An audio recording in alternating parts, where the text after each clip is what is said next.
பந்த பாசங்களை அறுத்தெறிந்து பெற்றெடுத்த தந்தைக்கும் தெரியாமல் காதலனுடன் சேர்ந்து வீட்டை விட்டு ஓட நினைக்கும் புவனா.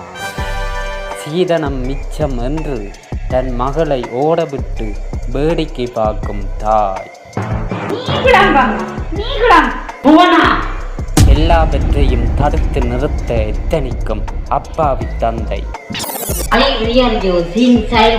அது உனக்கு தெரியலையோடி? தெரியல.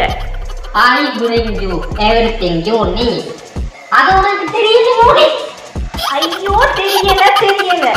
I earn money for your better future. அது உனக்கு தெரியலையோடி? அம்மா வீட்டு வந்து நிக்கிறேன், தெரியாம நிக்கிறேன், சொல்லுறேன். ஓடியே நான் கொண்டு போட்டுறேன் இப்ப. ஐயோ அம்மா, இவன் பேசுற இங்கிலீஷ் எனக்கு தெரியல. அடடடடா, காப்பிடாம பேசினே கடைசியில கவுத்துட்டாளே.